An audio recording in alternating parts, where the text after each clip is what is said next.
হলো এক একটা বেদাতের ডিলারশিপ। এরা বাপ দাদার দোহাই দিয়ে ধর্ম চালাতে চায়, বড় হুজুরের দোহাই দিয়ে ধর্ম চালাতে চায়। মুরব্বী, বাপ দাদার দোহাই দেওয়া কাফেরদের আচরণ। আল্লাহ বলছেন, ওয়াইযা কিলা লাহুম, যখন তাদেরকে বলা হয় ইত্তাবিউ মা আনজালাল্লাহ, আল্লাহ যা নাজিল করেছে তাকে তোমরা অনুসরণ করো, ক্বালু বাল নাত্তাবিউ মা আলফাইনা আলাইহি আবাআনা, তখন তারা বলে না না না, বাপ দাদা থেকে আমরা যা পেয়েছি তা মানবো, আমরা কোরআন সুন্নাহ কি আছে এটা মানবো না। আরে বাপ দাদার দোহাই দেওয়া কাফের মুশরিকদের আচরণ শোনো, শুনেন। কোরআন হাদিস দিয়েই ইসলাম চলবে, আমল চলবে, বাপ দাদার দোহাই দিয়ে ধর্ম চলবে না। ধর্ম চলবে একজন মানুষের দোহাই দিয়ে, যার নাম মুহাম্মদ সাল্লাল্লাহু আলাইহি সাল্লাম। এই জন্য বড় হুজুরের দোহাই দিবেন না, সামাজিকতার দোহাই দিবেন না, দেশাচারের দোহাই দিবেন না। সমাজে বেদাতকে টিকিয়ে রাখা হয়েছে বেদাতে হাসানার নামে, সামাজিকতার নামে, লৌকিকতার নামে। জিনা বেদাতের সাথে কোনো আপোষ নেই, সাহাবীরা বেদাতের সাথে কোনো আপোষ করেনি। যেখানেই কোনো বেদাতে আমল দেখেছে সাহাবীরা প্রতিরোধ করেছেন। আপনাকে দেখাই, আবু দাউদের 538 নম্বর হাদিস। মুজাহিদ রাহিমাহুল্লাহ বলছেন, কুনতু মা ইবনে উমর, আমি উমরের সাথে একটা মসজিদে ছিলাম। ফাসাওয়াবা রাজুলুন ফি যুহর ওয়াল আসর, এক ব্যক্তি মসজিদের মুয়াজ্জিন জোহর কিংবা আসরের আজানের পরে আবার মানুষকে ডাকাডাকি করছে, আসেন আর সালাতের এত দেরি আছে, আসেন আপনারা জামাতের আর এত দেরি আছে। আজানের পরে আবার ডাকাডাকি করছে। তখন আব্দুল্লাহ ইবনে ওমর বলছেন, হে মুজাহিদ, উখরুজ বিনা ফাইনহাজি বিদআ, তুমি এখান থেকে আমাকে বাহির করে নিয়ে যাও। যেই মসজিদে বেদাত হয় এই মসজিদে আমি আব্দুল্লাহ ইবনে ওমর সালাত আদায় করব না। সাহাবীরা সেই যুগ থেকে বেদাতের প্রতিরোধ করেছেন, বেদাতের সাথে কোনো আপোষ করেননি, দলিল ছাড়া কোনো আমল তারা করেননি। আজকে সমাজে এমন কিছু কিছু আমল চালু আছে না তার দলিল আছে, অথচ আল্লাহ দলিলের উপরে সচেতন, কট্টর ভূমিকায়। মুহাম্মদ সাল্লাল্লাহু আলাইহি সাল্লাম দলিলের উপরে কায়েম ছিলেন। আল্লাহ সুবহানাহু ওয়া তাআলা নিজে দলিলের উপরে কায়েম থাকতে বলেছেন। মুহাম্মদ সাল্লাল্লাহু আলাইহি সাল্লাম নিজে দলিলের উপরে আমল করেছেন। সাহাবীরাও দলিল ছাড়া কোনো আমল করতেন না। কিন্তু আজকে বর্তমান সমাজে দলিল লাগে না, বড় হুজুরের উপর দিয়ে মুস্তাহিদ, ইমাম, খতিব, গাউস, কুতুব আর বাপ দাদার দোহাই দিয়েই চলে ইসলাম। অথচ বাপ দাদার দোহাই দিয়ে ইসলাম চলবে না, ইসলাম চলবে কোরআন আর সহিহ হাদিস দিয়ে। আল্লাহ সুবহানাহু ওয়া তাআলা নিজে দলিলের উপরে কায়েম থাকতে বলেছেন মানুষদেরকে।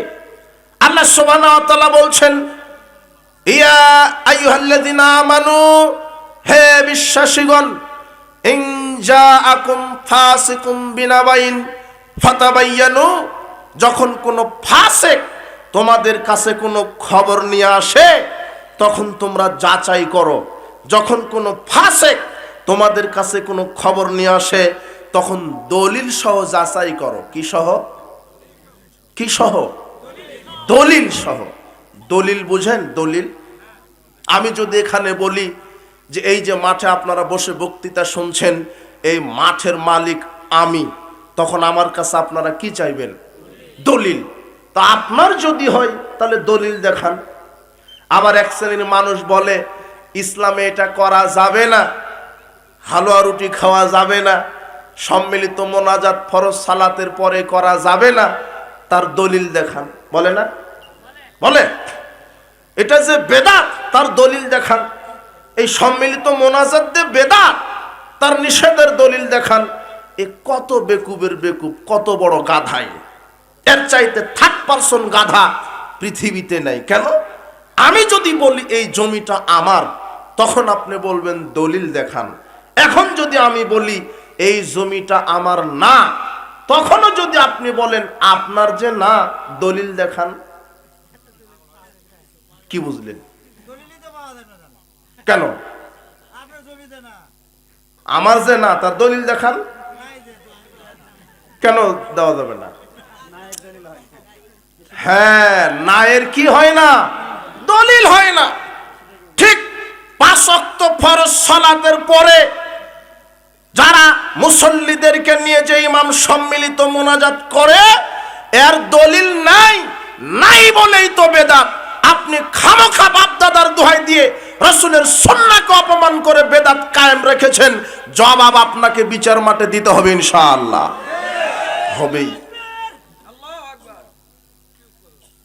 শোনেন, আপনি গাও জোয়ারি করে, মাতবরি করে, বাপদাদার দোহাই দিয়ে, হিংসা প্রতিহিংসা করে, হঠকারিতা দেখিয়ে আপনি আমল করার চেষ্টা করবেন না।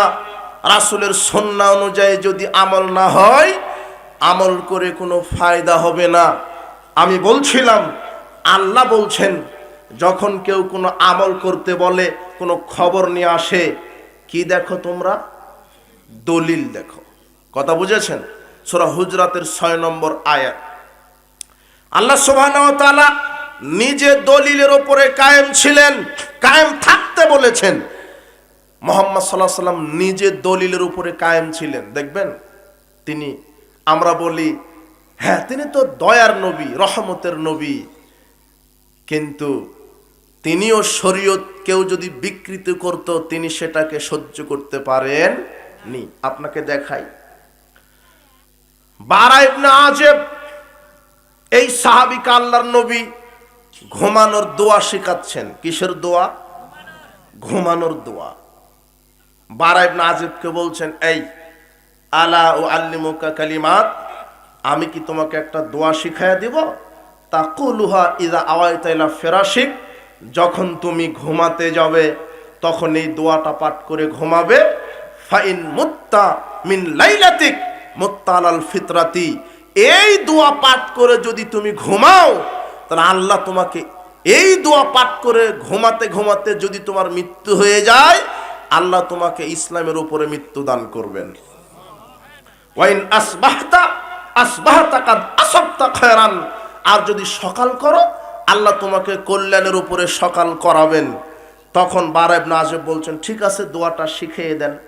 তখন আল্লাহর নবী বলছেন, শোনো, যখন ঘুমাতে যাবে এই দোয়াটা পাঠ করবে।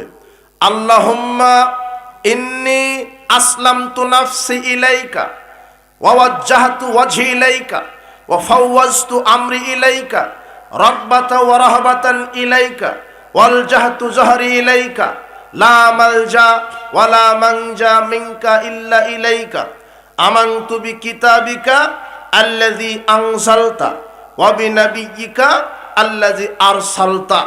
এই দোয়াটা শিখিয়ে দিলেন বারা ইবনে আযিবকে। হাদিসটা তিরমিজির 3394 নম্বর হাদিস। বারা ইবনে আযিব মাতবারি করে একটা শব্দটা চেঞ্জ করে ফেলেছে। আল্লাহর নবী বলছেন তুমি বলবে আমানতু বিনাবিয়্যিকা, কিন্তু বারা ইবনে আযিব লাগায় দিছে আমানতু বিরাসূলিকা। নবীকার জায়গায় কি লাগাইছে? রাসূলিকা। অথচ এটা লাগানো কোনো দোষের হয়নি, বরং আরো একটু পারফেক্ট হয়েছে। কেন? নবীদের চাইতে রাসূলদের মর্যাদা কি বেশি, তাই তিনি রাসূলকে মর্যাদা দেওয়ার জন্য নবীকার জায়গায় রাসূলিকা লাগাইছে।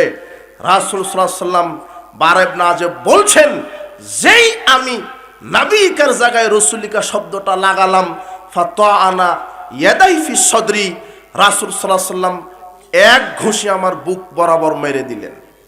কয় ঘুষি? এক ঘুষি মেরে দিলেন, শুধু একটা শব্দ চেঞ্জ করার কারণে।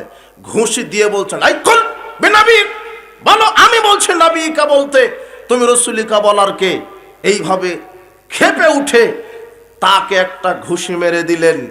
যেখানে একটা দোয়া পড়তে পড়তে একটা শব্দ শুধু চেঞ্জ হয়েছে, এর কারণে যদি এক ঘুষি হয়, এদেশের কত কাঠমোল্লা বেদাতি আছে যারা শরীয়তের মধ্যে কত বেদাতের ডেলিভারি দিয়েছে, এরা কয় ঘুষি খাবে? হিসাব ছাড়াই। এরা যদি বদনা তৈরি করতো, মানুষ অজু করে উপকৃত হতো। এরা শরীয়তের ডিলারশিপ হাতে নিয়েছে। এরা বলছে আমার কাছে তাবলিগের এই তরিকা আমি পেয়েছি স্বপ্নে পেয়েছি। কিসে পেয়েছে? স্বপ্নে। আশ্চর্য কথা, সেই 1921 সালে মাওলানা ইলিয়াস সাহেবের জন্ম হলো ভারতের হরিয়ানা রাজ্যে। আর আল্লাহ সুবহানাহু ওয়া তাআলা মুহাম্মদ সাল্লাল্লাহু আলাইহি ওয়াসাল্লামের উপরে কবে দিন ইসলাম পরিপূর্ণ করে দিয়েছেন? রাসূল সাল্লাল্লাহু আলাইহি ওয়াসাল্লাম যেদিন মারা গেছেন সেদিন থেকে ইসলাম পরিপূর্ণ। নতুন করে শরীয়ত কেউ ডেলিভারি দিতে পারবে না। তার কত বছর পরে কে একজন এসে বলছেন আমার কাছে দিন এসেছে স্বপ্নে। কিসে? স্বপ্নে। স্বপ্নে পাওয়া শরীয়ত আপনি মানছেন। এদের ব্যাগ তলপি তলপাতে কোরআন হাদিস পাবেন না, পাবেন ভেজালে আমল। কথা বুঝেননি? যেখানে 70-80 ভাগ কথাই স্বপ্নে লিখা কথা। স্বপ্নে পাওয়া ধর্ম তো বহু দূরের কথা।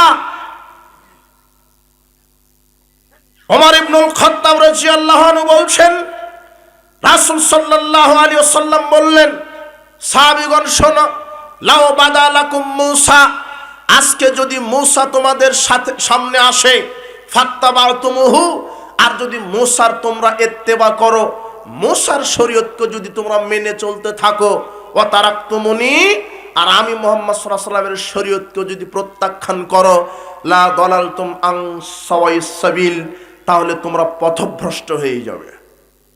কার শরীয়ত মানলে পথভ্রষ্ট হবেন? কার? মূসা। কেন বলেন তো কেন? মূসা আলাইহিস সালামের উপর যে শরীয়তটা এসেছিল সেটাও কার দেওয়া ছিল?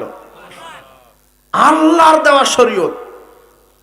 আর ওই শরীয়ত মূসা আলাইহিস সালামের যুগে তার উম্মতেরা মেনে কোথায় গেছে? জান্নাতে। কোথায় গেছে? জান্নাতে।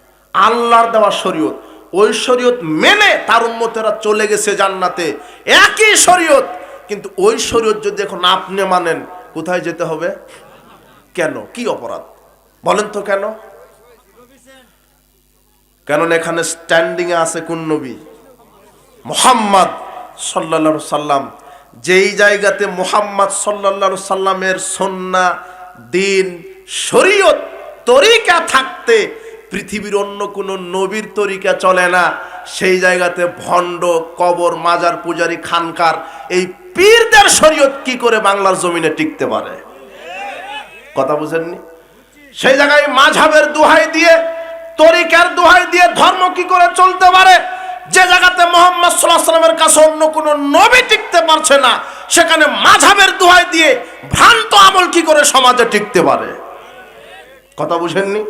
মাযহাবকে খাটো করছি না, মাযহাবের 4 ইমামগণই বলে গেছেন কোরআন এবং সহিহ সুন্নাহ মানতে, কিন্তু এক শ্রেণীর গোড়া এই মুকাল্লিদেরা কোরআন এবং হাদিসের নামে বানোয়াট মাযহাবের দোহাই দিয়ে এমন আকীদা আমল তৈরি করেছে যার সাথে তাদের ইমামের পরিমাণ কোনো সম্পর্ক নাই, সম্পর্কই নাই, মাযহাবের দোহাই দিয়ে চলছে। অথচ ইমাম আবু হানিফা বলছেন, ইদা সাহাল হাদিসু ফাহুয়া মাযহাবি, যেটা সহিহ হাদিস পাবে সেটাই আমার মাযহাব। এই জন্য আমরা বুকে হাত দিয়ে বলতে পারি, পৃথিবীর ইতিহাসে যদি খাঁটি হানাফি থেকে থাকে তাহলে আহলে হাদিসেরাই হচ্ছে বিশুদ্ধ খাঁটি হানাফি। কেন? এরা সহিহ হাদিস ছাড়া জাল জয়ীফ হাদিস মানে না। ইমাম আবু হানিফা নিজেই বলেছেন সহিহ হাদিস মানতে। তো আমরা কোন হাদিস মানি? সহিহ হাদিস। বাস, খালাস, মিটে গেল। আপনি সহিহ হাদিস মানেন, কোনো দ্বন্দ্ব থাকবে না। কিন্তু আবু হানিফার দোহাই দিয়ে আপনি যে আমল করছেন এর একটা দলিল দেন। আপনি যে মিলাদ কিয়াম করছেন, কোথায় ইমাম আবু হানিফা করেছে? দলিল দেন। আপনি সালাতে কাতারে দাঁড়িয়ে 4 আঙ্গুল ফাঁকা রেখে দাঁড়ালেন, কোথায় আবু হানিফা করেছে? দলিল দেন। কথা বুঝেননি? আপনি হালুয়া রুটি খান, কোথায় ইমাম আবু হানিফা করেছে? দলিল দেন। তার মানে মাযহাবের দোহাই যা যা আমলগুলি করছে ওই আমলগুলি তাদের মাযহাবেই নাই, এমনিতেই চলছে, মানুষকে বিভ্রান্তি করছে। ফরজ সালাতের পরে সম্মিলিত মোনাজাত করেছেন, ইমাম আবু হানিফা থেকে একটা দলিল দেন। কথা বুঝেননি মনে হয়? কথা বুঝেছেন? তার নামে ভ্রান্ত বানোয়াট আমল চালু রেখেছে সমাজে। বলছিলাম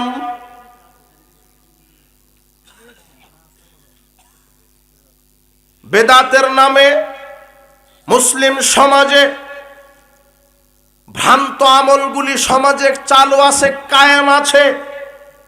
আর শয়তান মানুষের আমলকে নষ্ট করার জন্য কত বেদাত চালু রেখেছে সমাজে, অথচ আমাকে আমল করতে হবে কিসের ভিত্তিতে? দলিলের ভিত্তিতে। আল্লাহ বলছেন দলিলটা যাচাই করো। কে বলছেন? রাসূল সাল্লাল্লাহু আলাইহি ওয়াসাল্লাম নিজে বারা ইবনে আযাবকে এক ঘুষি মারলেন, দলিল অনুযায়ী দোয়াটা হয়নি তাই। কথা বুঝেননি? আল্লাহ আপনাদেরকে সঠিক বুঝদান করুন। দলিল অনুযায়ী হয়নি। স্বয়ং আল্লাহ নিজে বলছেন ওয়ালাউ তাকাওয়ালা আলাইনা বাদাল আকাওয়িল, মুহাম্মদ যদি কোনো একটা কথা বলে, কোনো একটা আয়াত নিজের নামে বানিয়ে, কোনো একটা হাদিস বলে যদি বলতেন এটা আল্লাহ বলেছেন, অথচ সেটা যদি আমার না হয়, লা খাজনা মিনহু বিল ইয়ামিন, আল্লাহ বলছেন মুহাম্মদ সাল্লাল্লাহু আলাইহি সাল্লাম আমার নামে যদি মিথ্যা কথা চালিয়ে দিত, আমি মুহাম্মদ সাল্লাল্লাহু আলাইহি সাল্লাম আমার ডান হাতে মুহাম্মদকে চেপে ধরতাম, সুম্মা লাকাতানা মিনহুল ওয়াতিন, আর মুহাম্মাদের হৃৎপিণ্ডকে আমি কেটে ফেলে দিতাম। কে বলছেন এটা? আল্লাহ। কিন্তু মুহাম্মদ বলার পর আল্লাহ সাল্লাল্লাহু আলাইহি সাল্লাম বলবেন না। কথা বুঝেননি মনে হয়? ওটা আপনাকে বলতে হবে সাল্লাল্লাহু আলাইহি সাল্লাম, মানে মুহাম্মদ সাল্লাল্লাহু আলাইহি ওয়াসাল্লাম, মুহাম্মাদের উপরে আল্লাহ শান্তি বর্ষিত করুন। তো আল্লাহ আবার কোন আল্লাহকে বলবেন যে শান্তি বর্ষিত করুন? আল্লাহ কিন্তু দরুদ পড়েন না। কথা বুঝেছেন?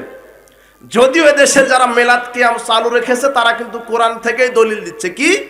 ইয়া আইয়ুহাল্লাযিনা আমানু সাল্লু আলাইহি ওয়া সাল্লিমু তাসলিমা ইন্নাল্লাহা ওয়া মালাইকাতাহু, তারপরে কি? ইউসাল্লুনা আলান নবী, আল্লাহ এবং তার মালায়েক ফেরেশতাগণ নবীর উপরে কি পড়েন? এই অর্থটাই হয়নি, অর্থ ভুল শিখায় দিছে। আল্লাহ দরুদ পড়বেন। দরুদ কি? আল্লাহুম্মা সাল্লি আলা মুহাম্মদ, আল্লাহ তুই মুহাম্মাদের উপরে দয়া রহমত বর্ষণ করো। তো আল্লাহ যদি দরুদ পড়েন, তো আল্লাহ আবার কোন আল্লাহকে বলছেন আল্লাহ তুমি মুহাম্মাদের উপরে কি পড়ো? শান্তি বর্ষিত করো। তার মানে অর্থ ঠিক হয়নি। আল্লাহ মুহাম্মাদের উপরে সালাত বর্ষিত করেন, মানে আল্লাহ মুহাম্মদ সাল্লাল্লাহু আলাইহি সাল্লামের উপরে দয়া রহমত এবং প্রশংসা করেন। কথা বুঝেছেন? এখানে সালাত মানে প্রশংসা, দয়া রহমত। কিন্তু ফেরেশতারা এই সালাত মানে দোয়া, ফেরেশতারা নবীর জন্য কি করে? দোয়া করে। ফেরেশতাদের জন্য একটা অর্থ নিতে হবে, ফেরেশতারা নবীর জন্য কি করে? দোয়া করে। আল্লাহ নবীর উপরে কি বর্ষণ করে? রহমত, বরকত, দয়া এবং তার প্রশংসা করে। আল্লাহ প্রশংসা করে ফেরেশতাদেরকে, এই আমার মুহাম্মদ এই রকম, এবার প্রশংসা করেন আল্লাহ। কাদের সামনে? ফেরেশতাদের সামনে। আর মুমিনদের উপরে সালাত মানে দরুদ পড়তে বলেছেন। কথা বুঝেননি? মুমিনেরা কি পড়বে? দরুদ। এই যে অর্থ বিকৃত করার কারণে এই যে আল্লাহ দরুদ পড়ে, তার মানে এখান থেকেই বেদাতিরা মিলাদ কিয়ামের দলিল দিয়ে বলছেন ইয়া নবী সালাম আলাইকা। কথা বুঝেছেন? আশ্চর্য কথা, এদের ব্রেনে শয়তান পেশাব করে দিছে। এক কিয়াম মানে বুঝেন কিনা? মানে নবী হাজির হলে দাঁড়িয়ে ইয়া নবী, কিয়াম মানেই কি? দাঁড়ানো। তো আপনি চিন্তা করেন, নবী তো একজন মুহাম্মদ সাল্লাল্লাহু আলাইহি ওয়াসাল্লাম, তো একই দিনে বাংলাদেশের কত জায়গাতে যে মিলাদ হয়, কিয়াম হয়, তো একটা মানুষ একসাথে কয়টা চেয়ারে বসবে? কথা বুঝেননি মনে হয়? বুঝেননি কথা? এটা কি সম্ভব? এটা একটা শিরক, ঈমান নষ্ট হয়ে যাবে। এই কিয়ামে যারা বিশ্বাসী, হাজির নাজির কে? সত্তাগতভাবে নয়, সত্তাগতভাবে তিনি কোথায় উঠেছেন? আরশে। আর রহমান আলাল আরশে ইস্তাওয়া, রহমান দয়াবান আল্লাহ কোথায় সমুন্নত? আরশে। কিন্তু তিনি হাজির নাজির আল্লাহ কিভাবে? দৃষ্টিতে। তিনি আরশে আছেন, আমাদেরকে দেখতে পাচ্ছেন না। প্রচন্ড কুয়াশার কারণে মনে হয় তিনি দেখতে পান না। দেখতে পান? তিনি আরশে আছেন, তাই বলে আমরা কি করছি তার এলেমে নাই, জ্ঞানে নাই? এইভাবে তিনি হাজির নাজির। কথা বুঝেছেন? কিন্তু মুহাম্মদ সাল্লাল্লাহু আলাইহি ওয়াসাল্লাম কি হাজির নাজির না? অনেকে বলে মুহাম্মদকে মৃত নবী বলা যাবে না, জিন্দা নবী। তো ও যদি মারাই না যায়, কবে মারা যাবে? তাহলে তো মারা যাওয়ার সুযোগ নেই, তাহলে তো চিরঞ্জীব হয়ে গেল। অথচ চিরঞ্জীব কে? তাহলে আল্লাহ চিরঞ্জীব, মুহাম্মদও চিরঞ্জীব। তাই তাহলে সমান হয়ে গেল না? আল্লাহর সাথে কাকে সমান করা হলো? নবীকে। আর সমকক্ষ স্থাপন করাটার পাপটা কি? শিরক। কি?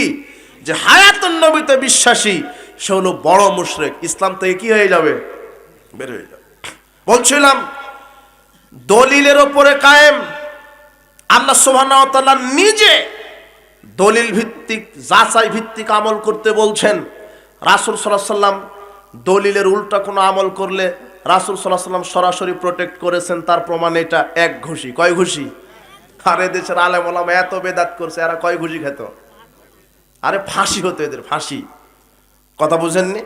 এরপরে দেখেন এবার সাহাবীদের ভূমিকা দেখেন। দেখেন সহিহ বুখারীর 6245 নম্বর হাদিস। একটু ধৈর্য ধরেন, কষ্ট স্বীকার করেন, একটু ধৈর্য ধরেন। মানহাজটা না বোঝার কারণে, আকীদাটা না বোঝার কারণে আমরা কবে আমাদের ঈমানকে নষ্ট করে ফেলেছি, কবে আমরা আমল করে বিচার মাঠে ক্ষতিগ্রস্ত হব। অথচ আমল বাপ দাদার দোহাই দিয়ে নয়, কোরআন হাদিসের দোহাই দিয়ে। মনে থাকবে? দলিলের দোহাই দিয়ে। যেখানে দলিল নেই সে আমল করতে আমরা রাজি নই। শোনেন সহিহ বুখারীর 6245 নম্বর হাদিস। আবু মুসা আশআরী রাদিয়াল্লাহু তাআলা আনহু ওমর ইবনুল খাত্তাবের বাড়িতে গেছেন, গিয়ে 3 বার সালাম দিলেন। কয়বার? 3 বার। 3 বার সালাম দেওয়ার পরে কোনো সাড়া শব্দ না পেয়ে চলে আসছেন। ওমর এটা বুঝতে পেরেছে। ওমর রাদিয়াল্লাহু আনহু আবু মুসা আশআরীকে রাস্তার মধ্যে ধরে ফেলেছেন। এই তুমি আমার বাড়িতে গেলে 3 বার অনুমতি চাইলে দেরি না করে চলে আসলে কেন? তখন আবু মুসা আশআরী ওমরকে হাদিস শোনাচ্ছেন। কাকে? ওমর রাদিয়াল্লাহু আনহুকে। শুনেন, ক্বালা রাসূলুল্লাহ সাল্লাল্লাহু আলাইহি ওয়াসাল্লাম ইযা ইস্তাজানা আহাদুকুম সালাসান। রাসূল সাল্লাল্লাহু আলাইহি ওয়াসাল্লাম বলেছেন কেউ যদি কারো বাড়িতে যায় 3 বার অনুমতি নেবে। কয়বার? সালামের মাধ্যমে অনুমতি নেবে। ফালাম ইউজান লাহু, যদি অনুমতি না আসে ফালিয়ারজি, আল্লাহর নবী ফিরে আসতে বলেছেন। এই হাদিসটা কে বলেছেন? রাসূল সাল্লাল্লাহু আলাইহি ওয়াসাল্লাম। তখন ওমর বলছেন কি এটা আল্লাহর নবী বলেছেন? আমিনকুম আহাদুন সামিআ মিনান নবী সাল্লাল্লাহু আলাইহি ওয়াসাল্লাম। তখন ওমর ইবনুল খাত্তাব বলছেন, এই সাহাবারা তোমরা কি কেউ এই হাদিস শুনেছ? ফাকালা উবাই ইবনে কাব, উবাই ইবনে কাব বলছেন, ওয়াল্লাহি আল্লাহর কসম লা ইয়াকুমু মাকা ইল্লা আসগারুল কওম, আমরা যে এত শত শত সাহাবী আছে এর মধ্যে যে সবচেয়ে ছোট সাহাবী সেই হাদিস জানে, সেই হাদিসটা জানে। ফাকুনতু আসগারুল কওম, আবু সাঈদ খুদরি বলছেন আমি হলো সবচাইতে ছোট সাহাবী। সাহাবীদের মধ্যে সবচাইতে বয়সে ছোট কে? আবু সাঈদ খুদরি রাদিয়াল্লাহু তাআলা আনহু।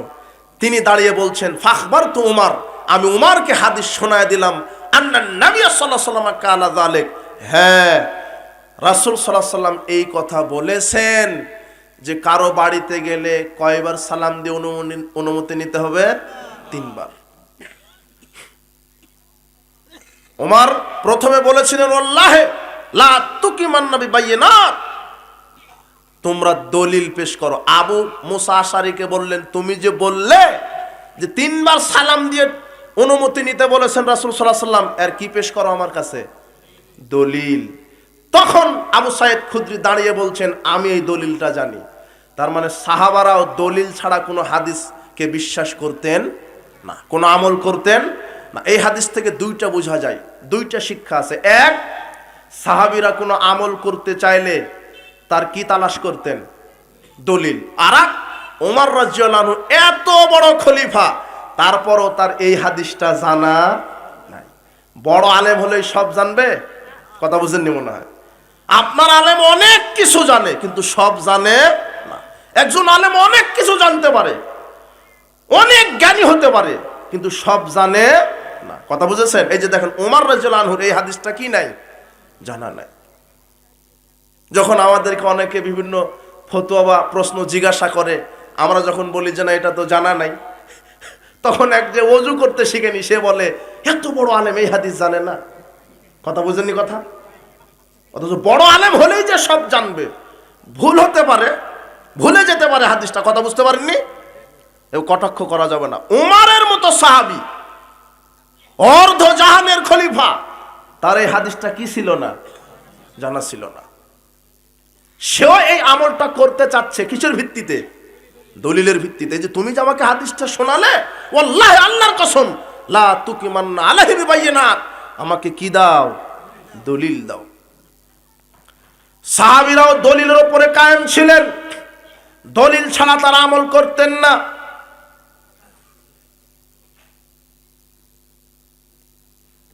রাসূল সাল্লাল্লাহু আলাইহি ওয়াসাল্লাম নিজে দলিলের উপরে কায়েম ছিলেন, নিজে নিজ ইচ্ছাকৃতভাবে তিনি শরীয়ত পালন করতে পারতেন না নিজের গতিতে। তিনি যে একটা আমল করবেন, তিনিও কিসের ভিত্তিতে আমল করতেন? দলিল। দেখবেন সহিহ বুখারী 2351 নম্বর হাদিস, সাল বিন সাদ রাদিয়াল্লাহু আনহু বলছেন যে উতিয়ান নবী সাল্লাল্লাহু আলাইহি ওয়াসাল্লাম বিকাদাহিন, রাসূল সাল্লাল্লাহু আলাইহি ওয়াসাল্লামের কাছে এক বাটি পানি নিয়ে আসা হলো। ফাশারবা মিনহু, তিনি এক গ্লাস পানি পান করলেন। ওয়া ইয়ামিনিহি গোলামুন আসগারুল কওম, রাসূল সাল্লাল্লাহু আলাইহি ওয়াসাল্লামের ডান দিকে ছিলেন একটা ছোট্ট বালক। ছোট্ট কি? বালক। ওয়াল আশয়াখ আইয়াসারিহি, আর বাম দিকে ছিলেন বড় বড় জ্ঞানী জ্ঞানী ব্যক্তি, মুহাদ্দিস, মুফাসসির, বড় বড় মানুষ, আলেম, বড় বড় মুরব্বী ছিলেন। কোন দিকে? বাম দিকে। আর ডান দিকে কে ছিল? একটা বালক। এক গ্লাস পানি খাওয়ার পর রাসূল বলছেন, ইয়া গোলাম আতাযানুলি আন উতিয়াহুল আশয়াখ, তুমি কি আমাকে অনুমতি দিবে আমি এক গ্লাস পানি এই মুরব্বীদেরকে দিব? বলে, তো অনুমতি চাচ্ছেন কেন? দিলে তো দিতে পারতেন। অনুমতি চাচ্ছেন কেন? এই ছোট্ট বালকের কাছে অনুমতি চাচ্ছেন কেন? হ্যাঁ, শরীয়তের বিধান কোন দিক থেকে দিতে হবে? ডান দিক থেকে। ও যদি মুসিও হয় ডান দিকের লোক, আর যে মন্ত্রীও হয় বাম দিকের লোক, শরীয়তের বিধান কোন দিক থেকে শুরু?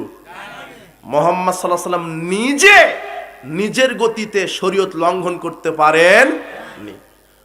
বাচ্চাটা বলছে, না না না, আউসিরতু বিফাদলি আহাদিকা মিনকুম, আপনার থেকে গ্লাসটা কাউকে দিব না, আমি আগে নিব।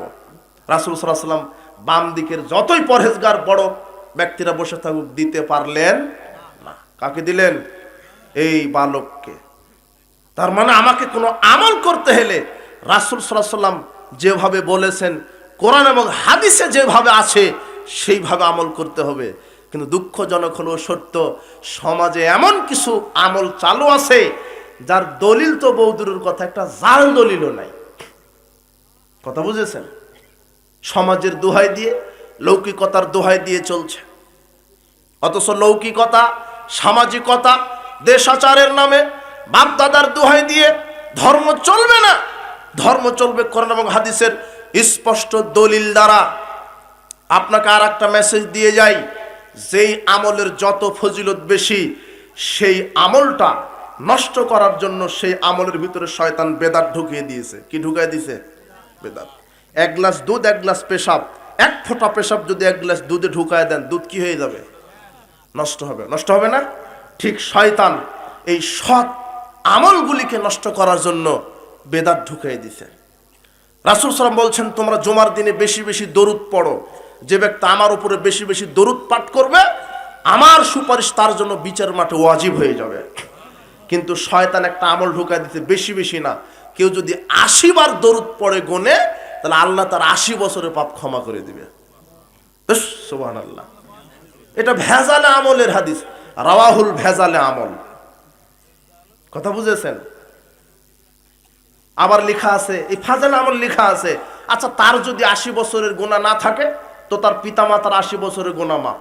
আবার বলছে তার পিতামাতার যদি গুনাহ না থাকে তো বলছে যে সারা পৃথিবীর সব মুসলিমের সব ৮০ বছরের গুনাহ মাফ। কারণ আপনি ঘুষ খাবেন, লুচ্চামি করবেন, জেনা করবেন, আর মুরব্বী ৮০ বার দরুদ পড়বে, আপনার পাপ আল্লাহ ক্ষমা করে দিবে। কি শরীয়ত রে ভাই! এই যে শরীয়তের ডেলিভারি কে দিল? এটা শয়তান। কে দিল? অথচ বেশি বেশি দরুদ পড়ার হাদিস ঠিক আছে, আল্লাহুম্মা সাল্লি ওয়া সাল্লিম আলা নবিয়িনা মুহাম্মদ বা দরুদ ইব্রাহিম, যেটাই পড়েন জুমার দিনে বেশি বেশি দরুদ পড়বেন। কিন্তু গনে যদি ৮০ বার দরুদ পড়েন, ৮০ বছরের পাপ ক্ষমা হবে না, বরং আরো পাপ হবে। কথা বুঝেননি? শয়তান আপনার আমলকে নষ্ট করার জন্য বেদাতি আমল ঢুকাই দিছে। যেই আমলের যত ফজিলত সেখানে শয়তান ঢুকাই দিছে বেদাত। দেখবেন আমরা মুসাফা করি না সালাম দেওয়ার সময়, আবু দাউদের 5212 নম্বর হাদিস, রাসূল বলছেন, মা মিন মুসলিমাইনে ইয়ালতাকিয়ানে ফায়াতাসাফাহান যখন কোনো দুইজন মুসলিম রাস্তাঘাটে সাক্ষাৎ করে ফায়াতাসাফাহানে, পরস্পর দুই হাতে মুসাফা করে। কয় হাত? দুই হাত। পরস্পরের কয় হাত? দুই হাত। ইল্লা গুফরা লাহুমা ক্বাবলা ইফতারিকা, তাদের এই দুই হাত পৃথক হওয়ার পূর্বেই আল্লাহ তাদের বিগত সব পাপ ক্ষমা করে দেন। সুবহানাল্লাহর 12টা মেরে দিছে শয়তান। দুই হাত না, কয় হাত লাগায়? 3 হাত 4 হাত। বুকে একটা মারে, মুখে আবার চুমা খায়, খায় না? এগুলি কার আমল? শয়তানের। অথচ রাসূল বলছেন পরস্পরের কয় হাত? 2 হাত।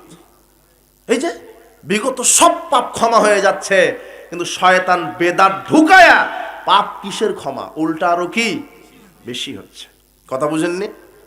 রাসূল সাল্লাল্লাহু আলাইহি ওয়াসাল্লাম বলছেন কেউ যদি জানাজার সালাত আদায় করে ঈমান নিয়ে নেকির আশায়, আল্লাহ তাকে 1 উহুদ পাহাড় সম পরিমাণ নেকি দান করবেন। জানাজার সালাতের পরে কেউ যদি দাফনের শরীক হয়, আল্লাহ তাকে 2 উহুদ পাহাড় সমান নেকি দিবেন।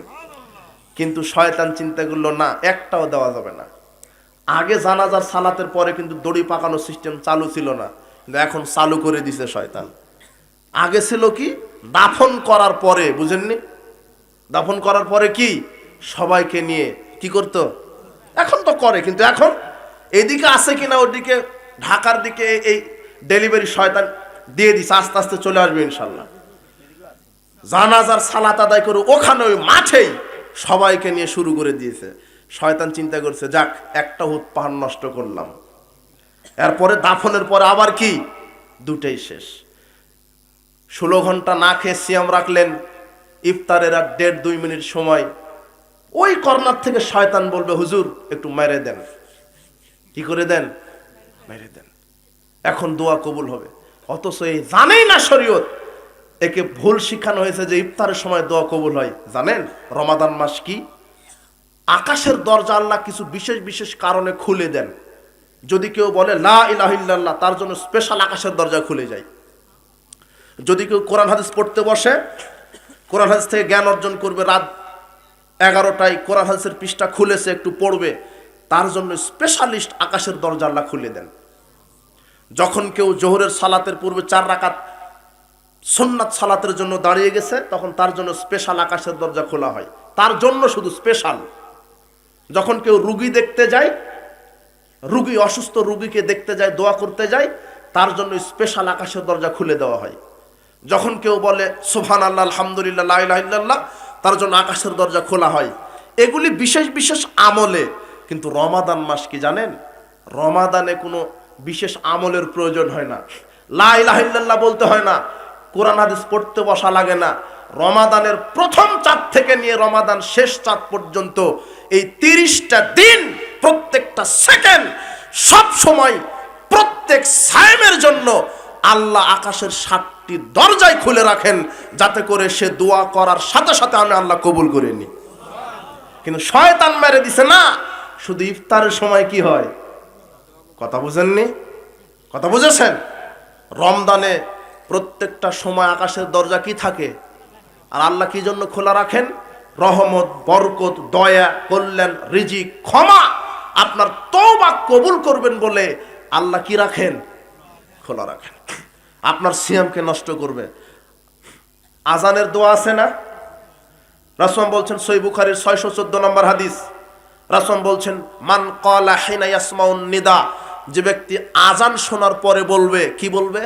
আল্লাহুম্মা রাব্বা হাযিদ দাওয়াতিত তাম্মা ওয়াস সালাতিল কায়মা আতি মুহাম্মাদানিল ওয়াসিলাতাল ফাদিলা ওয়া বা'আথহু মাকামান মাহমুদানিল্লাযী ওয়া'আদতা। এটা কিসের দোয়া? রাসূল বলছেন হাল্লাত লাহু শাফাতি ইয়াউমাল কিয়ামা, যে ব্যক্তি আজান শোনার পর এই দোয়াটা পাঠ করবে, তাকে আমার সুপারিশ তার জন্য কিয়ামতের দিন ওয়াজিব হয়ে যাবে। কিন্তু শয়তান চিন্তা করছে না, সুপারিশ করতে দেওয়া যাবে না। কি ঢুকায় দিছে? ওয়াদ-দারাজাতার রাফিয়া ওয়ারযুকনা শাফাতাহু ইয়াউমাল কিয়ামা ইন্নাকা লা তুখলিফুল মিআদ।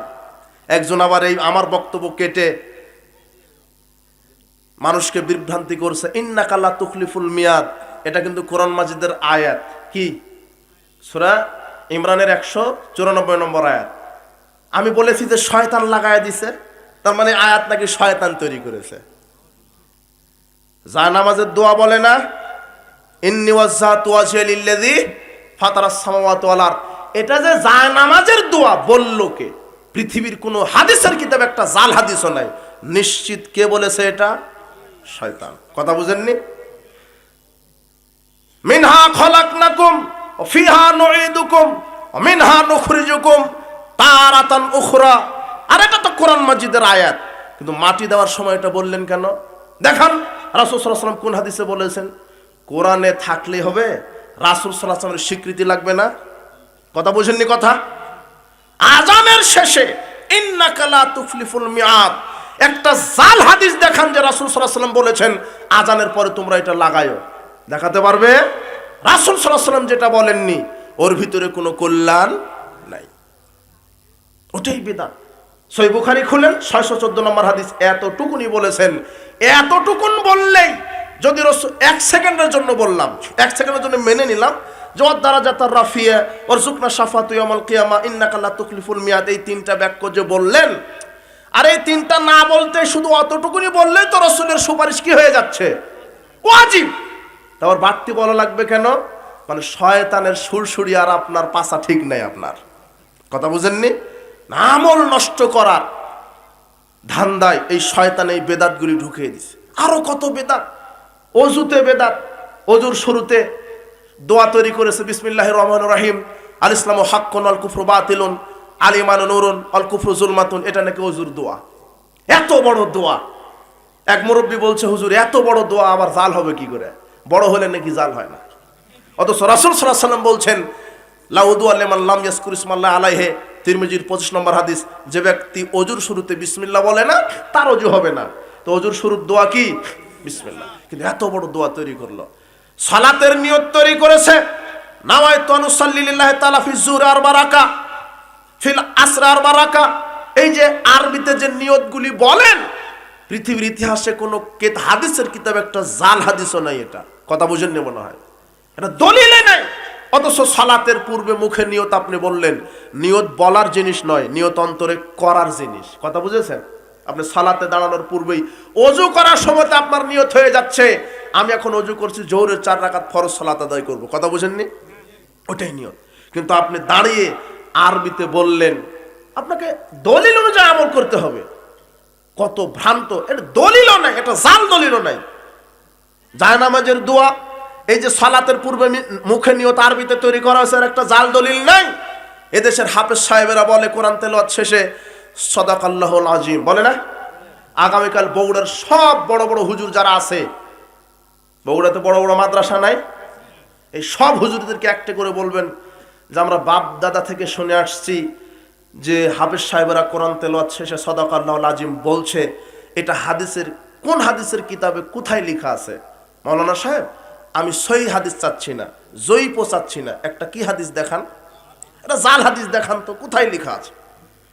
কিন্তু আয়েশা রাদিয়াল্লাহু তাআলা আনহা বলছেন, রাসূল সাল্লাল্লাহু আলাইহি ওয়াসাল্লাম যখন কোরআন তেলাওয়াত শেষ করতেন তখন বলতেন সুবহানাকা আল্লাহুম্মা বিহামদিকা আশহাদু আল্লা ইলাহা ইল্লা আনতা আস্তাগফিরুকা ওয়া আতুবু ইলাইক। এই হাদিস আসছে নাসাঈ সুনানুল কুবরা 10140 নম্বর হাদিসে আসছে, 10167 নম্বর হাদিসে আসছে।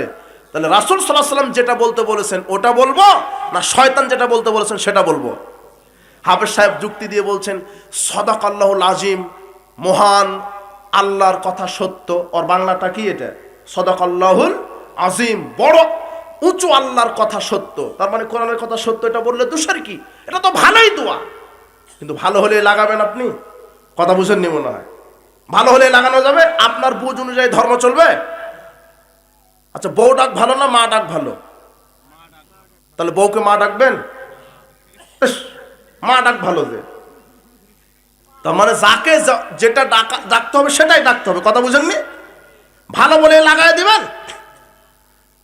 রাসূল বলছেন কোরআন থেকে যদি কেউ একটা হরফ পড়ে কয় নাকি, কিন্তু দোয়া পড়লে হরফে 1 নাকি হবে? কি এরকম হাদিস আসছে নাকি যে একটা দোয়া পড়লে হরফে 10 নাকি? কোরআনের হরফ পড়লে কয় নাকি? তাহলে এখন টয়লেটে ঢোকার সময় 1 ক্লাস 3 বার পাঠ করে ঢুকবেন, হবে না? তো একটা কোরআন খতমের নাকি পাবেন। দোয়া পড়ার কি দরকার? দোয়া পড়ে ঢুকলে টয়লেটে ঢোকার সময় দোয়া পড়তে হবে, কিন্তু টয়লেটে ঢোকার সময় বিসমিল্লাহ আল্লাহুম্মা ইন্না আউযু বিকা মিনাল খুবসাল খাবাইস এই দোয়া পড়লে 10টা নেকি হবে, এরকম হাদিস আছে? কিন্তু সূরা ইখলাস 3 বার পড়লে কোরআন খতমের কি নেকি, এই হাদিস দ্বারা সম্মত না? তাহলে এখন আপনি টয়লেটে ঢোকার সময় কি পড়বেন? 3 বার কি পড়বেন? হবে? আর আমার বুঝ অনুযায়ী তো ভালোই হচ্ছে, কিন্তু আমার বুঝ অনুযায়ী ধর্ম চলবে না? মুহাম্মদ সাল্লাল্লাহু আলাইহি ওয়াসাল্লাম যেখানে যেটা বলতে বলেছে সেটা বলতে হবে। কথা বোঝেননি? এই যুক্তি দিয়ে, এই শয়তানের বুঝ দিয়ে ধর্ম চলবে না।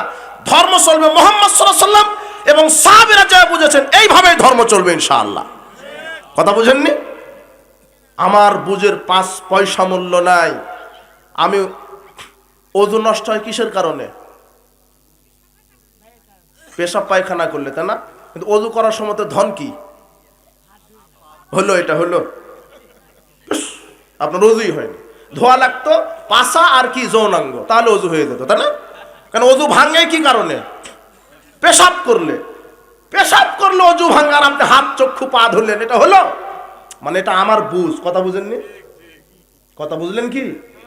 পা যখন মুজা যখন মাসা করেন, কোথায় করেন? তো ময়লা ভরে কোথায়? তো হলো? কথা বুঝলেন কিছু? তার মানে আমার বুঝের 5 পয়সা মূল্য নাই। রাসূল সাল্লাল্লাহু আলাইহি ওয়াসাল্লাম যা বলেছেন তাই আমাকে করতে হবে। আমার বুঝের 5 পয়সা মূল্য নাই। এই সঠিক বুঝটাই এই বেদাতীদেরকে আল্লাহ দান করুন। আমাদের কোনো শত্রুতা নাই। দেশাচারের নামে, লৌকিকতার নামে, বড় হুজুরের দোহাই দিয়ে, বাপ দাদার দোহাই দিয়ে কেন ধর্ম চালাবেন? ধর্ম তো চলবে মুহাম্মদ সাল্লাল্লাহু আলাইহি ওয়াসাল্লামের কথা দিয়ে। সুবহানাল্লাহ। কথা বুঝেছেন?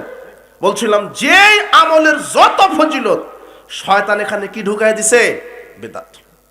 পেশাব পায়খানায় আপনাকে পবিত্র হতে দিবে না। নেন, বলছে যে পেশাব করে আগে পানি নেন, তারপরে কুলুক নেন, তারপরে পানি নেন, আবার কুলুক নেন, টিস্যু নেন, 40 কদম হাঁটাহাঁটি করেন, একটু নাচানাচি করবেন, একটু কাশাকাশি করবেন, যাতে বুঝতে পারে পেটে বাচ্চা আছে। কি বেহায়া ধর্ম! আশ্চর্য কথা। অথচ রাসূল সাল্লাল্লাহু আলাইহি ওয়াসাল্লাম বলছেন যে পুরুষের পেশাবের পবিত্রতা অপবিত্রতার হারের চাইতে মহিলাদের পেশাবের অপবিত্রতার হার কি বেশি। তো একটুকু কি বিবেকে বাঁধে না যে আপনি 40 কদম যদি হাঁটেন তাহলে আপনার বউকে কয় কদম? হ্যাঁ, এটা আমার লজ্জাও লাগে, না বললে তো বুঝতে পারবেন না। আবার হুজুর কুলুকের ফজিলত তৈরি করেছে। হুজুর বলছে যার কুলুকের ঢিলা যত বড় হবে, মিজানের পাল্লাতে তার নেকি তত বেশি। হাজী সাহেব হজের নিয়তি করেছে উহুদ পাহাড়কে কুলুক হিসেবে ব্যবহার করবে বলে। হজ করতে গিয়ে উহুদ পাহাড়কে কুলুকের ঢিলা ব্যবহার করছে। আর এক হাজী বলছেন কি ব্যাপার, মাথা নষ্ট হয়েছে নাকি? আপনি কুলুক নিচ্ছেন, এই পাহাড়ের সাথে সম্পর্ক কি? বলছে আমার মাথা নষ্ট হয়নি। ফজিলত জানেন? আল্লাহ বিচার মাঠে উহুদ পাহাড়কে নেকির পাল্লাতে উঠায় দিবে। আপনি হাসছেন, এগুলাই চলছে ধর্মের নামে। এক মুফতি না কি, মূর্তিকে জিজ্ঞাসা করা হয়েছে, এই ছেলেরা তোমরা পড়াশোনা করো, এই দাওয়াতে তাবলিগ একটা বই কিনে নিবে।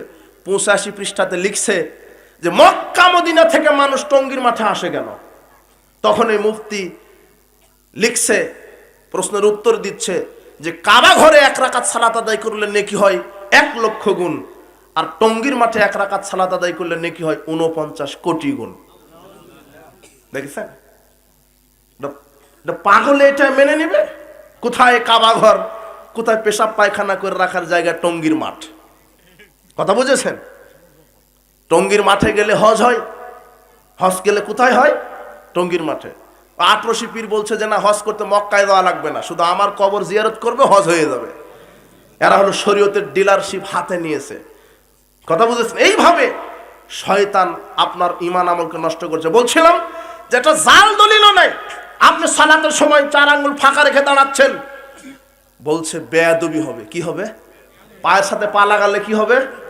বেয়াদবি হবে, মানহানি হবে, মর্যাদা খাটো হবে। কোথায় ছেলের পা বাপের পায়ের সাথে লাগবে, কোথায় মুসির পা মন্ত্রীর পায়ের সাথে লাগবে। ও মনে করেছে এটা হয় মুচি মন্ত্রীর জায়গা। এটা সালাতে মুচি কি মন্ত্রী কি, সবই আল্লাহর কি, আল্লাহর চাকর। আল্লাহর বিধানের সালাত, কিসের বেয়াদবি, কিসের মানহানি, কিসের মর্যাদা খাটো? অথচ আল্লাহর নবী বলছেন মান সাদ্দা ফুরজাতান ফি সাফ রাফাউল্লাহু বিয়া দারাজাতান, যে ব্যক্তি কাতারের মাঝের ফাঁক বন্ধ করে দাঁড়াবে, আল্লাহ তার মর্যাদা বাড়িয়ে দিবেন। ওয়া বানা লাহু বাইতান ফিল জান্নাহ, জান্নাতে ঘর তৈরি করে দেওয়া হবে। এই যুক্তি দিয়ে শরীয়তকে এরা লঙ্ঘন করছে। যুক্তি দিয়ে ধর্ম চলে না, সংখ্যা গরিষ্ঠতা দিয়ে ধর্ম চলে না। সংখ্যা গরিষ্ঠতা দিয়ে যদি ধর্ম চলে তো ওয়াজিব হয়ে যাবে। কথা বুঝেননি? সুদ আর হারাম থাকবে না, প্রায় সবই সুদখোর। তাহলে বেশি জন সুদ খায়, কাদের সুদ হলো জায়েজ। কথা বুঝেননি? আরে নামাজই পড়া লাগবে না, সমাজে অধিকাংশই তবে নামাজি। সংখ্যা গরিষ্ঠতার দোহাই দিয়ে ধর্ম চলে। হকের মাপকাঠি সংখ্যা নয়, হকের মাপকাঠি কোরআন হাদিস। যদি আপনি একাই হন, আপনাকে বলে না 10 যেখানে কি খুব আল্লাহ বলে না, 10 যেখানে খোদা সেখানে বলে না। খোদা তো বলা যাবে না, কিন্তু আল্লাহ 10 যেখানে আল্লাহ সেখানে, এটা কে বলেছে আপনাকে? যদি তাই হতো তাহলে ইউসুফ আলাইহিস সালামকে কুয়াতে ফেলে দিয়েছিল কয় ভাই? 10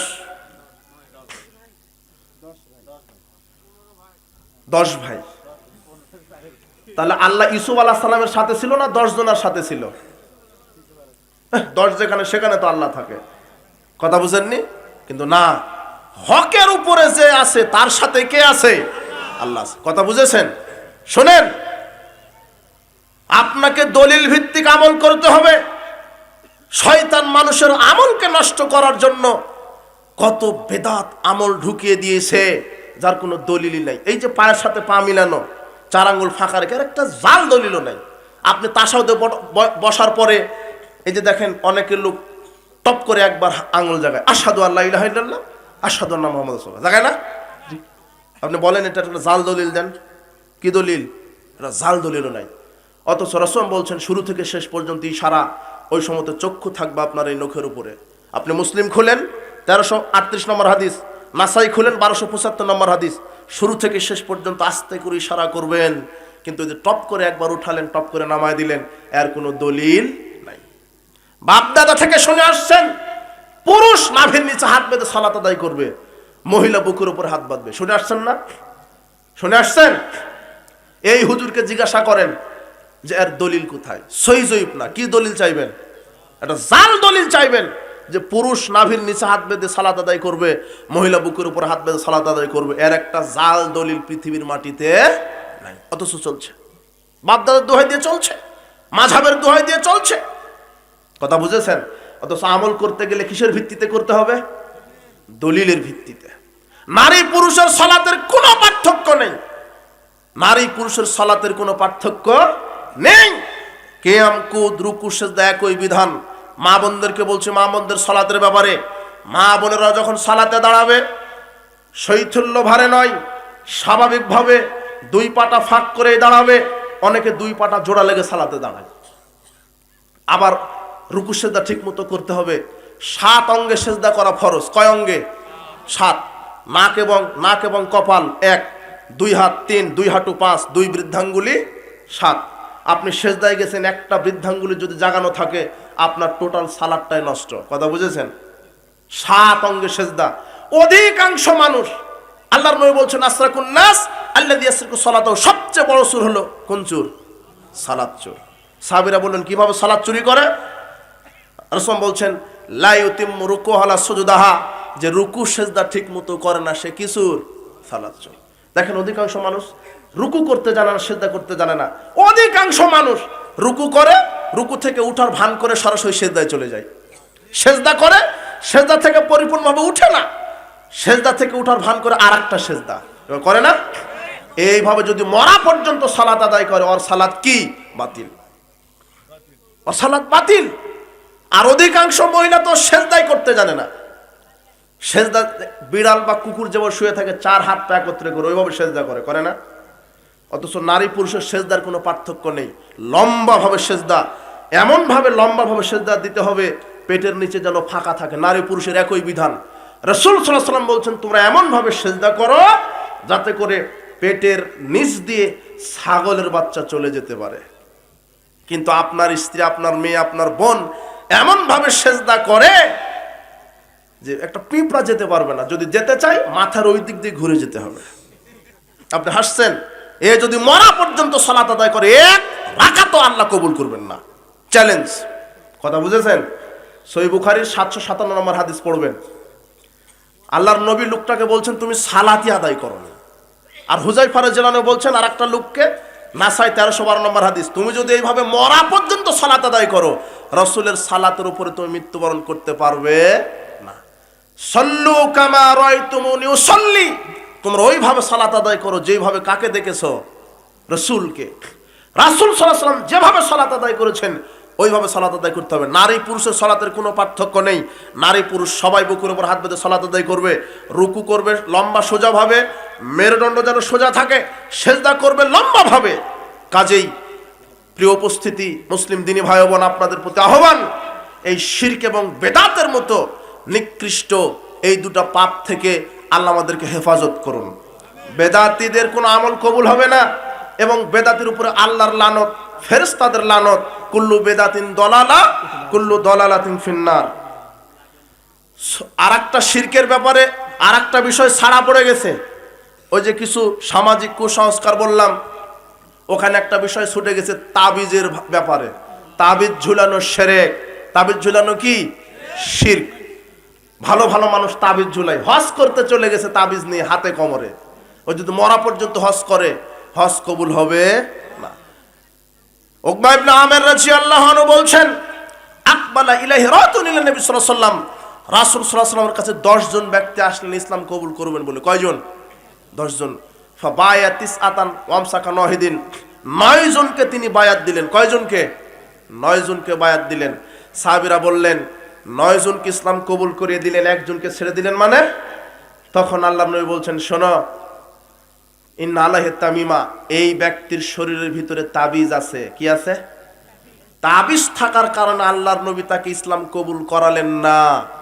যেখানে তাবিজ থাকার কারণে ইসলামই কবুল করতে পারে না, সেই জায়গাতে আপনার মসজিদের হুজুর সালাত আদায় করায় আবার তাবিজেরও ব্যবসা করে, আছে না? হজ করতে চলে গেছে, হজ হয়েছে, ইমানই নাই। ওই যে আমি বলি না ইমান ভঙ্গের কারণ, এখন ইমান ভঙ্গের কারণ ওইভাবে আর আলোচনা করতে পারি না। কেন জানেন? মানে ইমানই নাই, ওর ভাঙবে কি জিনিস? আমি যদি বলি আপনার অজু ভাঙে গেছে, কিন্তু অজুই তো করেননি, ভাঙার সুযোগ আছে? অজু থাকলে তো ভাঙবে, তো ইমান থাকলে তো ভাঙবে। ওর কি নাই? কবর পূজারী, মাজার পূজারী, খানকা পূজারী, এই তাবিজ ব্যবসায়িক, এদের ভিতরে ইমানই নাই, ভাঙবে কখন? কথা বুঝেননি? এই জন্য ইমান আগে নিয়ে আসুন। আল্লাহ আমাদেরকে কবুল করুন, আল্লাহুম্মা আমিন। বেদাতে আমল থেকে বিরত থাকবেন। আরেকটি আপনাদের প্রতি ঘোষণা, দারুল হাদিস আস-সালাফি ইসলামী কমপ্লেক্স আমার প্রতিষ্ঠিত প্রতিষ্ঠান, ঘাটাইল টাঙ্গাইলের মাটিতে, সই আকীদা মানহাজের প্রতিষ্ঠান, শিরক বেদাতের বিরুদ্ধে যে প্রতিষ্ঠানটি সুন্নাহ এবং তাওহীদ প্রতিষ্ঠার কাজে এগিয়ে যাচ্ছে। তো আপনাদের কাছে দোয়ার দরখাস্ত, আল্লাহ সুবহানাহু ওয়া তাআলার নিকট আপনারা একনিষ্ঠ চিত্তে ইখলাসের সাথে দোয়া করবেন, আল্লাহ টাঙ্গাইলের মাটিতে সই আকীদা মানহাজের যে প্রতিষ্ঠান দারুল হাদিস আস-সালাফি ইসলামী কমপ্লেক্স, এই প্রতিষ্ঠানকে তুমি পরিপূর্ণভাবে কবুল করে নাও। দোয়ার দরখাস্ত, যেখানে হেফজ আছে, নুরানি আছে, নাজারা মক্তব আছে এবং প্লে থেকে ক্লাস 6 পর্যন্ত কিতাব বিভাগ আছে, বাংলা, ইংরেজি, আরবি, উর্দু উন্নত মানের শিক্ষক দ্বারা পরিচালিত হয় এবং সুন্দর পরিবেশ, আবাসিক ব্যবস্থা আছে। শুধু দোয়া রাখবেন আল্লাহ যেন প্রতিষ্ঠানটি কবুল করেন। ভর্তি কার্যক্রম চলছে জানুয়ারি 7 তারিখ পর্যন্ত। বলছিলাম আরও কিছু বলার ছিল জাহেলিয়াতের ব্যাপারে, সামাজিক জাহেলিয়াত। তবে আল্লাহ সুবহানাহু ওয়া তাআলা আমাদের ঈমানকে যেন টিকিয়ে রেখে আমরা যেন ঈমান নিয়ে কবরে যেতে পারি, আল্লাহ সেই তৌফিক তুমি দান করো। বলছিলাম ঈমানের ব্যাপারে সচেতন হবেন আর আমাদের সালাতের ব্যাপারে সচেতন হবেন। সালাত আদায় করবেন রাসূল সাল্লাল্লাহু আলাইহি তরিকায়। হে যুব সমাজ, আমি শুনেছি এই যুব সমাজের উদ্যোগে এই প্রোগ্রামটা, আমি অনেক যুব সমাজের উদ্যোগে প্রোগ্রাম দেখেছি। যুবকেরা প্রোগ্রাম করে ঠিক, কিন্তু এমনও আমার কাছে খবর আছে যে যুবকেরাই ঠিক মতো সালাত আদায় করে না। কথা বুঝেছেন? ইসলামের প্রোগ্রাম করো অথচ মুখে দাড়ি নাই তোমার, ধিক তোমার উপরে। ইসলামের প্রোগ্রাম করো তুমি প্যান্ট টাকনোর নিচে, ধিক তোমার উপরে।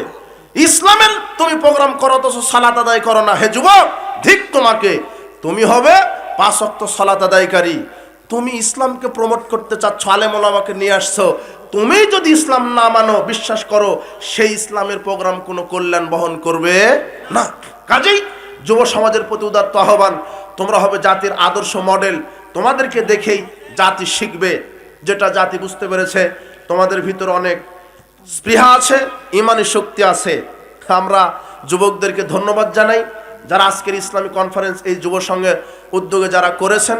আল্লাহর নিকটে দোয়া করি, প্রতিপালক তুমি তাদেরকে তোমার সেনাবাহিনী হিসেবে তুমি কবুল করে নাও, তাদেরকে দুনিয়াতে কল্যাণ দান করো, যারা তাদেরকে হালাল রিজিকের ব্যবস্থা করে দাও।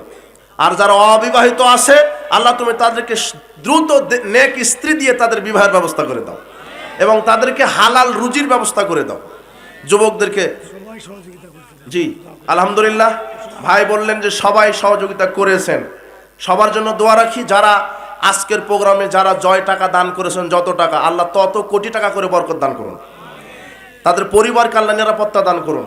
অনেক প্রবাসী ভাইয়েরা আছেন, আমি অবাক হই তখন যখন আমাকে ছেলেরা বলে, স্কুল কলেজের ছেলেরা তারা ইসলামী জালসা করে, আমাদেরকে বলে যে ভাই আব্বা যে প্রতি মাসে 5,000 7,000 করে টাকা দিত, ওখান থেকে প্রতি মাসে কষ্ট করে টাকা জোগাড় করে দিনের পর দিন বছরের পর বছর টাকা গুছিয়ে জমা করে রেখে বছর শেষে আমরা প্রোগ্রাম করি। আলহামদুলিল্লাহ, দেখেছেন বাপে পড়াশোনার জন্য টাকা দিত, ঢাকায় পড়ে, রাজশাহী পড়ে, চট্টগ্রামে পড়ে, বিভিন্ন জায়গায় পড়ে। এই যুবকেরা আমাদের কাছে এসে বলে আমরা এই কষ্টে জমানো টাকাগুলি দিয়ে একটা ডিম খেতে মন চেয়েছে খাইনি, এক প্লেট বিরিয়ানি খেতে মন চেয়েছে খাইনি, টাকাটা জমিয়েছি কি করার জন্য? এই জালসা করার জন্য। এরকম যুবক বাংলাদেশে অনেক আছে। আল্লাহ তুমি এই যুবকদেরকে ইসলামের উপরে তুমি কবুল করে নাও। অনেক প্রবাসী ভাই আছে, আমি নিজেকে ধরে রাখতে পারি না, স্ত্রী রেখে, পরিবার রেখে, পিতামাতা রেখে, সুন্দর ফুটফুটে স্বর্ণের টুকরা সন্তান রেখে বিদেশের মাটিতে দিনের পর দিন কাজ করে। এই রক্ত উপার্জিত পয়সা এই বাংলাদেশে মসজিদ মাদ্রাসা জালসার কাজে তাদেরই অধিকাংশ টাকা ব্যয় হয়, হয় না? হয়। আমরা প্রবাসী ভাইদের জন্য দোয়া রাখি, আল্লাহ যারা প্রবাসে আছে পরিবার রেখে, আল্লাহ তুমি তাদের সুস্বাস্থ্যকে সুন্দর রাখো, তাদের শক্তি তুমি বাড়িয়ে দাও, তারা যেন কাজ করতে পারে বেশি বেশি, তাদের অর্থনীতিতে বারাকা দান করো। আল্লাহ তারা পরিবার রেখে প্রবাসের মাটিতে দিনরাত পরিশ্রম করছে, আল্লাহ তুমি তাদের পরিবারকে পূর্ণ নিরাপত্তার সাথে রেখে দাও, দোয়া রাখি। হ্যাঁ, ভাই বললেন প্রবাস থেকেও প্রায় 20,000 টাকা এখানে দিয়েছে। যারা দিয়েছে তাদের সবার জন্য দোয়া রাখি, আল্লাহ তুমি তাদের অর্থনীতিতে বারাকা দান করো, তাদের জীবিকায় বারাকা দান করো, তাদের পরিবারে বারাকা দান করো, আরো যেন আগামীতে সহযোগিতা করতে পারে সেই তৌফিক তুমি দান করো। বারাকাল্লাহু ফিকুম। কয়েকটা জিজ্ঞাসা, জর্দা খাওয়া কি খাওয়া হারাম? জর্দা খাওয়া হারাম, জর্দা খাওয়া হারাম, জর্দা একেবারে খাওয়া যাবে না। রাজনীতি করা যাবে কি? অবশ্যই যাবে। রাজনীতি করা অবশ্যই যাবে, রাজনীতি করবেন, তবে সেটা মুহাম্মদ সাল্লাল্লাহু আলাইহি ওয়াসাল্লামের রাজনীতি হতে হবে। বর্তমানে বাংলাদেশে যে রাজনীতি চালু আছে, এই রাজনীতি করা কাঁচা টাটকা হারাম একটা। এই রাজনীতি করা যাবে না, কথা বুঝেছেন? এই রাজনীতি মানে এটা হলো চুরি করা রাজনীতি, এটা দুর্নীতি করা রাজনীতি। আর যারা এই রাজনীতিতে বিশ্বাসী, এরা চুরি করা আর মদ খাওয়ার ধান্দাতেই মাঠে নেমেছে। এরা এই রাজনীতি করা ফরজ না, এটা পচা দুর্গন্ধ বাসি রাজনীতি। গণতান্ত্রিক রাজনীতি, সেকুলারিজম রাজনীতি সময় নাই। জাহেলিয়াতের মধ্যে কিছু বলতাম, পোড়াদহ মেলায় যাওয়া যাবে কিনা? কি কিসের মেলা এটা? সন্ন্যাসী মেলা। আহা, এই মেলাতে হারাম হারাম। আশ্চর্য কথা, এই হিন্দুদের মেলাতে না, হিন্দু আপনার লজ্জা শরম নাই? ওরা আপনার ঈদের দিনে আসে, আপনি কবে কাপুরুষ হলেন? এই হিন্দুদের মেলা বলেই দিয়েছে তো যে কি ধর্ম যার যার, উৎসব কি ও নাই। কিন্তু আর এই যে এই বাণী তো এখনো মানুষ গায়, আরে এই বাণীর কারণে মেলাতে আগের সাথে বেশি এখন মুসলমানেরা যায়। খবরদার, ঈমান চলে যাবে, সাবধান। 5 ওয়াক্ত সালাত কখন কিভাবে কোরআনে এসেছে বলে দিবেন, জানতে চাই। কোন ওয়াক্ত কখন সালাতের কথা আসছে, কোন ওয়াক্ত কখন, এগুলির কথা হাদিসে আসছে, ঠিক আছে না? একজন ফেরেশতা কত স্পিডে পাপ লিখেন? কত স্পিডে পাপ লিখেন এটা কোরআন হাদিসে কোথাও বলা হয়নি, কত স্পিডে লেখেন। কথা বুঝেছো? তবে পাপ লিখেন, তুমি মনে করো না যে আমি পাপ করছি ও ফেরেশতা ফাঁকি দিতে পারবে।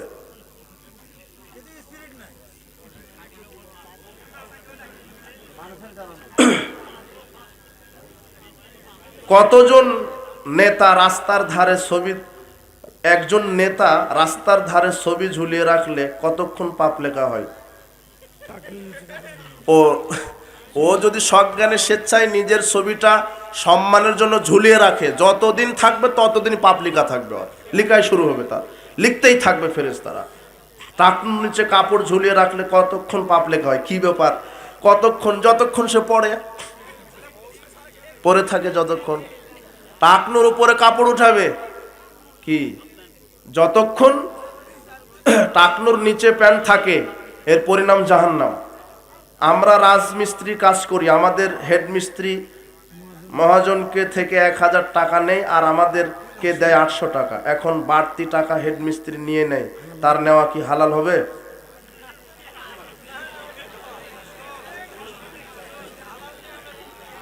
আচ্ছা, হেড মিস্ত্রি মহাজনকে, আচ্ছা যদি হেড মিস্ত্রি বলে যে আমি আমার কর্মচারীদেরকে 800 টাকা দিব, যদি বলেই থাকে তাটা হলো, কিন্তু সে যদি 1000 টাকার নাম দিয়ে 800 টাকা নেয় আর 200 টাকা নিজের কাছে রেখে দেয়, এটা একটা হলো দুর্নীতিবাজ, বাটপাড়ে, এর পরিণাম জাহান্নাম। ও মহিলাদের খাবার হাদিয়ার ব্যবস্থা করা আছে, আপনারা গিয়ে হাদিয়া গ্রহণ করেন, আপনারা চলে যান, আপনারা মহিলারা তাদের প্যান্ডেল স্থান ত্যাগ করেন। আল্লাহু আকবার, আল্লাহু আকবার, আশহাদু আল্লা ইলাহা ইল্লা আশহাদু আন্না মুহাম্মাদুর রাসূলুল্লাহ, হাইয়া আলাস সালাহ হাইয়া আলাল ফালাহ, কদ কামাতিস সালাহ, আল্লাহু আকবার। এটা কি? একামত। একামত আল্লাহু আকবার, আল্লাহু আকবার, লা ইলাহা ইল্লাল্লাহ, নাকি আল্লাহু আকবার, আল্লাহু আকবার, আশহাদু আল্লা ইলাহা ইল্লাল্লাহ, আশহাদু আন্না মুহাম্মাদুর রাসূলুল্লাহ, হাইয়া আলাস সালাহ হাইয়া আলাল ফালাহ, কদ কামাতিস সালাহ, কদ কামাতিস সালাহ, আল্লাহু আকবার, আল্লাহু আকবার, লা ইলাহা ইল্লাল্লাহ। এটা হলো একামত। তবে একামতের ব্যাখ্যা 2 বার করে বলার হাদিস আসছে, কিন্তু রাসূল সাল্লাল্লাহু আলাইহি ওয়াসাল্লাম আলীকে, বেলালকে বলছেন আজানের ব্যাখ্যা 2 বার করে দাও, একামতের ব্যাখ্যা 1 বার করে দাও, এটাই সঠিক। তবে 2 বার করে দিলেও হয়ে যাবে। আবু মাহজুরা থেকে একটা হাদিস আবু দাউদের মধ্যে আসছে, রাসূল সাল্লাল্লাহু আলাইহি ওয়াসাল্লাম নিষেধ করেননি, এই নিয়ে ইখতিলাফ করার কোনো প্রয়োজন নাই। একজন প্রশ্ন করতে যে ফরজ সালাতের মধ্যে মোনাজাত নাই, তাহলে কি করব আমরা? ফরজ সালাতের পরে যে মোনাজাত নাই, তাহলে কি করবেন? হ্যাঁ, সুন্দর প্রশ্ন করেছেন। রাসূল বলছেন তোমরা সালাম ফেরানোর পরে, ফরজ সালাতের পরে, মান কারা কুল্লা দুবুরে সালাত, যে ব্যক্তি প্রত্যেক ফরজ সালাতের পরে আয়াতুল কুরসি পাঠ করবে, এই ব্যক্তি মৃত্যুবরণ করার সাথে সাথে তার কবরকে আল্লাহ জান্নাত বানিয়ে দিবেন। এই যে একটা আমল পাওয়া গেল, তো এটা করেন। এরপরে বলছেন ফরজ সালাতের পরে সুবহানাল্লাহ 33 বার বলো, আলহামদুলিল্লাহ 33 বার, আল্লাহু আকবার 34 বার। তাহলে কি হবে? সমুদ্রের ফেনা তুললেও যদি পাপ থাকে, আল্লাহ পাপগুলিকে ক্ষমা করে দিবেন, এবং কবুল হজের নেকিও লেখা হবে, হাদিস আসছে। আরো অনেক তাসবিহ পাঠ করবেন, আয়াতুল কুরসি পাঠ করবেন, প্রত্যেক সালাতের পরে ইখলাস ফালাক নাস 1 বার করে পাঠ করবেন। অনেক দোয়া আসছে, যত দোয়া জানেন আপনি বলবেন। বারাকাল্লাহু ফিকুম, জাযাকুমুল্লাহ খায়র। আপনারা অনেক সময় দিলেন, সবার জন্য দোয়া রাখি, আল্লাহ সুবহানাহু ওয়া তাআলা আমাদেরকে নেক হায়াত দান করুন, মৃত্যুর সময় যেন সঠিক ঈমান নিয়ে আমরা কবরে যেতে পারি, সেই তৌফিক তুমি দান করো। না, এরকম সাজসজ্জার প্রয়োজন নাই, এগুলি একটু অতিরঞ্জিত হয়ে গেছে। এইভাবে এই টাকা অন্য অনেক টাকা মনে হয় ব্যয় হয়েছে, যেটা বোঝা যাচ্ছে, এই টাকা অন্য খাতে ব্যয় করতেন। সাজসজ্জা করবেন, পরবর্তীতে এই যে কি এগুলি দিয়েছেন, এগুলি থেকে বিরত থাকবেন। এই ঝাড়বাতি এগুলো যেন না হয়, এগুলি অতিরঞ্জিত কাজ, এগুলো উত্তম না। উত্তম সেটা যতটুক প্রয়োজন ততটুক করবেন। একটা প্রশ্ন, আপনি দলিলের যে গুরুত্ব দিলেন, সাধারণ মানুষ কিভাবে দলিলটা যাচাই করবে? হ্যাঁ, সাধারণ মানুষ দলিল যাচাই করবে মানে, আল্লাহ বলছেন ফাসআলু আলা যিকরি ইন কুনতুম লা তা'লামুন, না জানলে যারা জানে তাদের নিকট থেকে দলিল সহ জেনে নাও। বিল বায়িনাতি ওয়াজ যুবুর, আপনি মাছ কিনেন, টাটকা মাছ কিনেন, বেগুন কিনেন, পোকা কাটাটা কিনেন না, সব বুদ্ধি আছে আপনার, এটাও যাচাই করবেন, দলিল সহ আমল করবেন। সুবহানাকা আল্লাহুম্মা বিহামদিক, আশহাদু আল্লা ইলাহা ইল্লা আনতা আস্তাগফিরুকা ওয়া আতুবু ইলাইক। আসসালামু আলাইকুম ওয়া রাহমাতুল্লাহি ওয়া বারাকাতুহু।